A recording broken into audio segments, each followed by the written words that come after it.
Golf courses lose money. Almost all of them. This one lost $400,000 last year. Its owner just spent $12 million buying a second course down the road. That's not a mistake.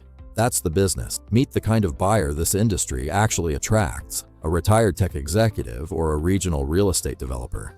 Someone with enough money that losing a few $100,000 a year barely registers. But who wants something a stock portfolio can't give him? A clubhouse with his name on the sign, a private world of members who call him by his first name, a seat at a table that money alone can't usually buy. That's who ends up owning golf courses, not because the numbers work, because the numbers were never really the point. So here's the question worth sitting with for the next few minutes. If most golf courses lose money, why do people keep lining up to buy them? The answer isn't on any balance sheet, and we're going to get there. But first, you need to understand what you're actually buying, because it's stranger than it looks. Building a golf course from the ground up can cost anywhere from $3 million for a simple public course to over $20 million for a championship layout with the drainage, irrigation, and landscaping that makes a course look effortless on television. Buying an existing course is usually cheaper. In parts of the country where demand has dried up, distressed courses have reportedly sold for under $1 million. That low price is the hook. It looks like a bargain. New owners walk in thinking they got a deal. Then the real bill arrives. A single 18-hole course can cost anywhere from $500,000 to over $1 million a year just to keep the grass alive. Mowing crews work daily. Irrigation systems move enormous volumes of water. And in drought states like Arizona or California, water alone can become the single biggest expense on the books.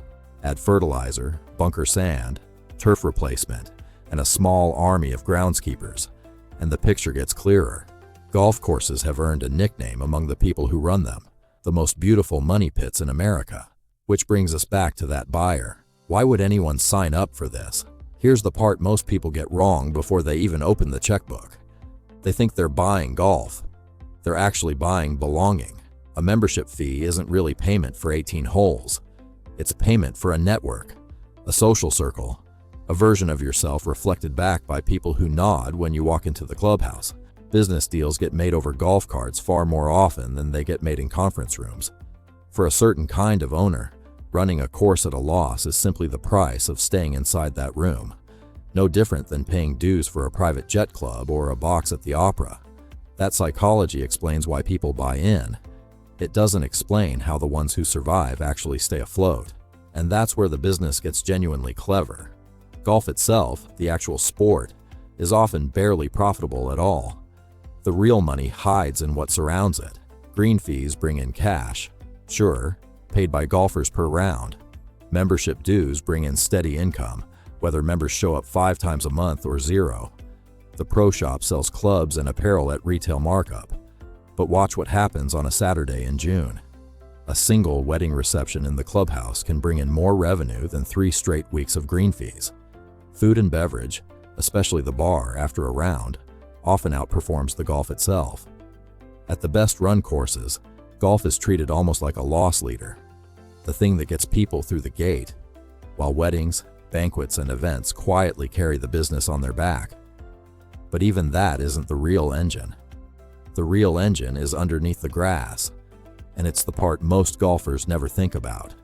A golf course sits on an enormous footprint, often 200 acres or more, frequently near growing suburbs or scenic terrain that developers would kill for. Somewhere along the way, owners figured out that the course itself didn't need to turn a profit. The land around it just needed to look good. Build a golf course, sell home lots along the fairways, and an ordinary patch of land becomes premium real estate overnight. Homes bordering a golf course have reportedly sold for 10 to 20% more than comparable homes without that view.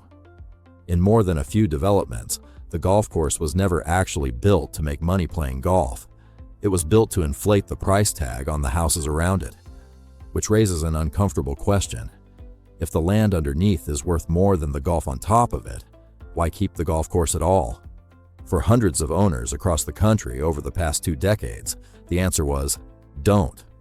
As golf participation slid through the 2000s and early 2010s, Owner after owner ran the math and realized their 18 holes were worth more as a housing development than as a golf business.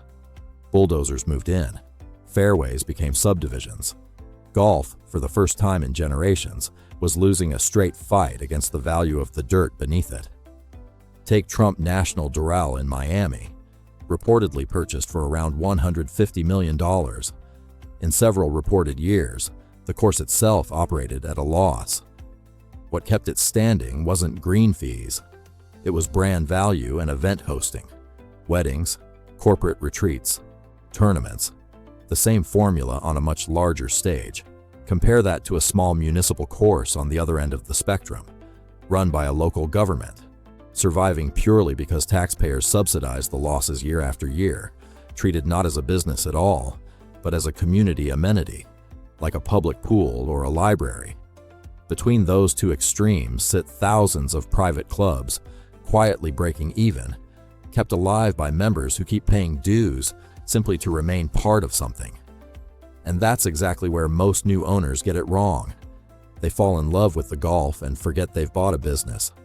They underestimate maintenance costs. They overestimate how many members will actually show up and pay. And they almost always ignore the food, beverage, and event revenue that experienced operators treat as the real backbone of the whole operation. Golf courses rarely fail because people stop loving golf. They fail because an owner treats a complex, land-heavy, weather-dependent operation like a hobby purchase. And reality corrects that assumption fast, usually within the first 2 years. The risks that catch people off guard are rarely dramatic. A wet spring or a brutal drought can wipe out an entire season's revenue in a matter of weeks. Younger golfers, on average, play less often than their parents did, favoring faster, shorter forms of entertainment. Skilled groundskeepers cost more every year, and water regulations in drought-hit states have forced some courses to slash usage or shut down entirely. This is not a business with room for error, and it punishes owners who assume the good years will simply keep coming. So would you buy a business that loses money every single year just to belong to something exclusive? Plenty of wealthy people already have, and plenty more will keep doing it. Because the honest answer to whether golf courses make money is yes, but almost never from golf alone. The owners who actually succeed understand they're not really in the golf business. They're in the land business, the events business, and the belonging business, with 18 holes sitting in the middle, tying it all together. Get that balance right, and a golf course becomes a quietly profitable, prestige-generating asset for decades. Get it wrong, and you own 200 acres of the most expensive grass you'll ever mow. In the end, a golf course was never really selling rounds of golf. It was selling a seat at the table. And it turns out, a seat at the table is one of the most profitable products in the world.